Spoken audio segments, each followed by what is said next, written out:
Hi, welcome to Bingewatch Rehearsals. This is Dan. And this is Diana. So we've already selected a couple of shows that are very popular right now. Thank you, courtesy of the Google algorithm. So we're going to go ahead and mix up Fresh, Fried, and Crispy with Star Wars: The Bad Batch.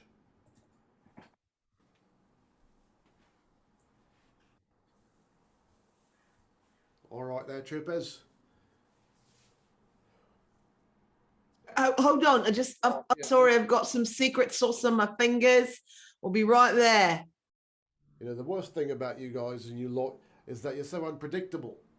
That's why we're the bad ones. We're not the efficient ones. We're not the lockstep ones. We do things like no one thinks we should. Number 25G. Yeah. Is that shame I see in your face? Yeah. I just ate two Wait, how baskets. long you been on? I just ate two baskets of fried shrimp. I'm sorry. And you in the back, I don't need your commentary in all of this. You leave G alone. Look, I got your back. I know that you've got a bit Promise. of gene addleness. To be quite honest with you, I want to feel singular, and I don't. You're a clone, G. You're a clone. We're all like a bunch of French fries spread out on a platter. We are individually delicious, yes, but we are nothing unless we are part of a larger batch. But we're not truly delicious unless we're combined with a lovely condiment for dipping or slathering. What are you going I on about, G? What are you thinking about? Something tells me it's not about frying up the enemy and serving them on a platter. want to be special, don't I? What, you want to be a curly fry? You want to be a tater tot? No, I don't like tater tots because, first of all, the integrity of the potato is completely compromised. You take the potato, you grind the potato, then you reshape the fucking potato. Why not just cut the potato respectfully and neatly and deep fry it, and then you can enjoy it with its true nature? However, a tater tot is a mutilation of a potato, and then we're sorry. We're going to reshape you into something sort of potatoy shaped, but not really. You lose your core integrity. And that gets us to the very mission we've got today. We're going to be going to a Praxis Prime. Now, this particular planet is wanted by the Empire, and it's covered entirely in plant based sentient life forms, many of which resemble. You know where I'm going with this. Potatoes? Exactly, yes. Wait a minute. I'm now rethinking my enjoyment of potatoes. I mean, if everyone there is a potato, who am I to come to their planet and eat them? You're a servant of the Empire, is what you are, and you're one of the worst batch of troopers we've ever been able to gene splice. For growing up, Well, you don't even sound like you're from New Zealand. You sound I'm like you're not. British. Well, I've been watching an awful lot of telly. I get it. And it's alright, you're here because you're different. You're here because you're unusual. You're here because you're not the standard issue. You're dark, you're violent, you're twisted, you're wrong in some deep and perverted way. I'm not, though. See, that's part of the problem. I mean, really, I just want to watch British baking show and, I don't know, retire early and maybe run a B&B. We all know that you don't bake potatoes. That's what the rebels do. We fry them. We burn them to a crisp. We leave them smoking in ashes when we're done. That's what we're going to do to this planet here. Fine. We're going to dunk it in oil. And I do mean that literally. Well, I hope you at least use something, I don't know, like Safola or peanut. Peanut oil? Yeah, it's Now, got a nice flavour. now that would be a thing, actually. Our mission is to subjugate the planet, strip it of its resources, but its resources are mostly its population. We could not just destroy the planet, but make it more edible and serve it across the galaxy.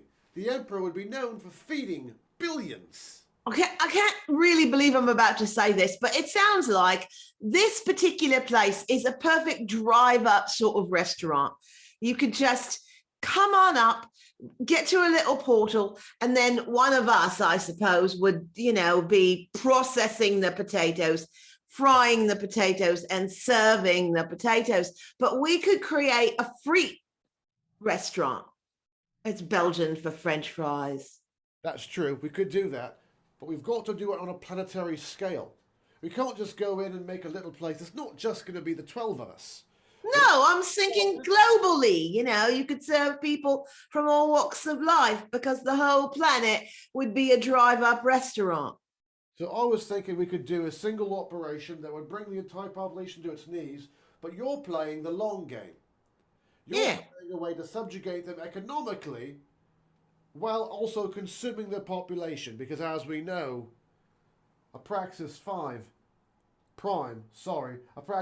is one of the moons, which is entirely covered in kale creatures, but we don't really want to do anything with that. Don't like kale. It's ubiquitous and not tasty. Now, the best you can do is chips. Yeah, and that's horrible. Right, there's no point to it. So, what we're going to do here is we're going to go... I've got to tell you something really quick. Right. I feel understood by you. Well, I am you in some respect, so I'm glad for that. I like the part of you that's me. Ah, right, well, Do you ever stop and think about how much of me is me and how much of me is someone else?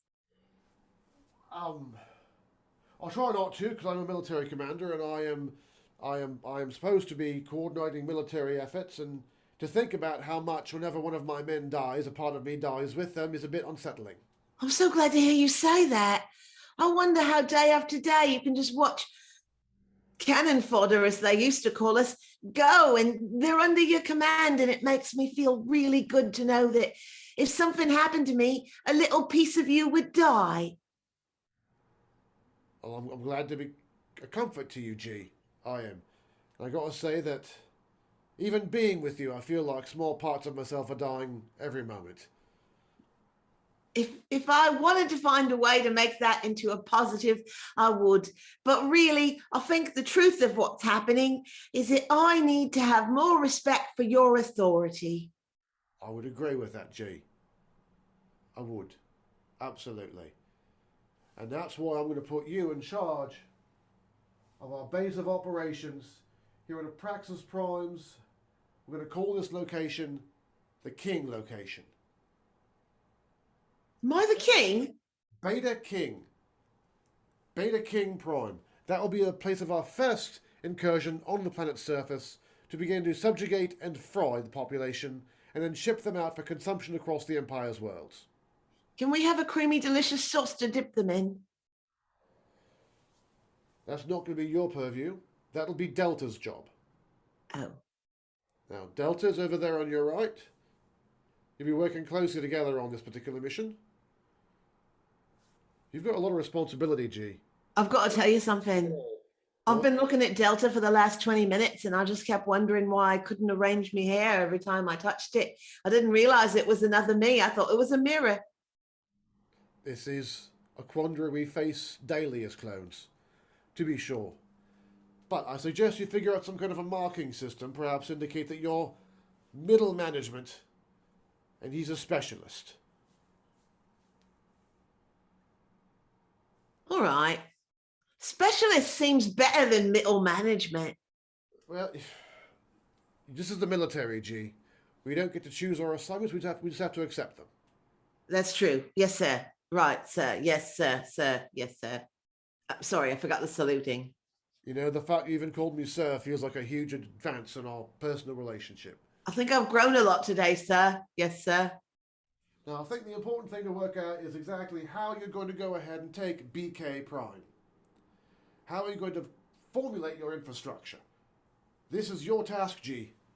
Well, I mean, basically, I need to know how big they are to start with. I mean, are we talking this size? Well, they're kind of like let's see, there's horrible. They look like chihuahuas had an affair with a penguin. Those porg things. They're about porg sized, but they are telekinetic and highly intelligent. They can Oh, do things with their minds. wait a minute.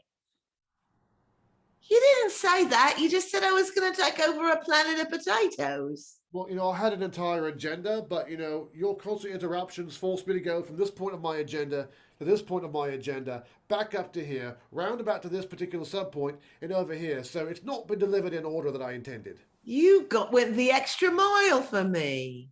Well, it's important for a leader to respect his subordinates and their desires to communicate information because that's where middle management shows its true mettle.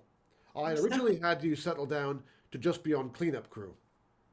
I've come up in the world today. In the last 20 minutes, you have. That's right. Is it my initiative or simply because I wore you down? Mostly the latter. Oh, well, I guess that takes a certain kind of initiative. I'm sorry, I spoke over you, sir. Yes, sir. No, absolutely no. That is what middle management is largely there to do, which is to wear down the lower level employees and to free up upper management for more intellectual pursuits and larger leadership prerogatives. Excuse me, I had a little bit of porg earlier. Did you? I did. Tastes like chicken. That's what I'm told. Sir, Gee. I've been researching something called waffle cut fries. All right. It maintains the integrity of the actual potato. However, it's a fun shape and has more reservoirs within its surface for delicious sauces. To be quite honest, G, I leave this to your discretion. However, I do remind you that you are acting in middle management and not the actual application of tools. Your job will be to find individuals on your team, assign them the task of building a waffle fry maker, coercing the population to enter the waffle fry maker, fry it to an appropriate degree of crispness while still being fluffy on the inside. That's the hard part. And then carbonite freezing to be shipped off to our worlds.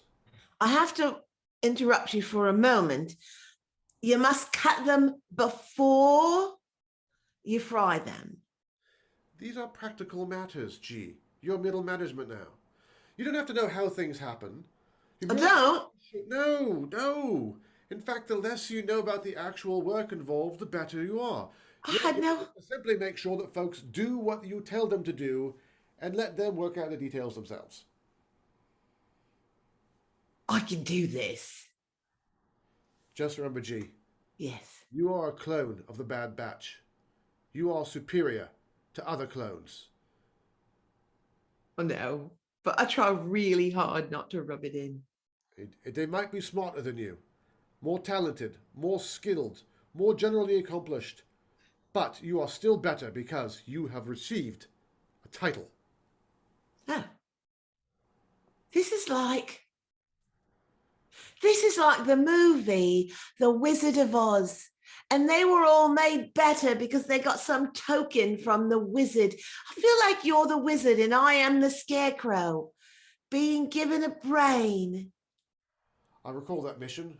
We burned the Emerald City down to the ground. Yeah. I did appreciate the film library afterwards. Fantastic documentaries. Really lovely. I could watch that house fall on that witch 100 times a day and not tire of it. Hold on. I'm getting a comm. Yeah. Yes. Yes, sir. Yes, sir. Absolutely, sir. Really, sir. All right, sir.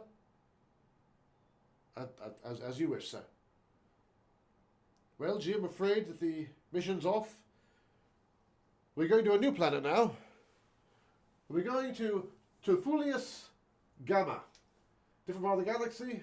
Entirely created of creatures made of a thing called tofu. Apparently it's better for cholesterol. Oh. Can you fry it up nice and crispy? I'm afraid with this new direction, we're putting you back down to cleanup crew. So sorry to hear that. Alpha, you're up. But And that's our rehearsal. Thank you so much for joining us. Again, I am Dan Wilson. I'm Diana Brown, and together we are Bingewatch. Bingewatch. Thanks for hanging out with us for our rehearsal session. Stay tuned for more full-length shows and, in the near future, recordings of live in-person shows at a theater maybe near you. Thanks.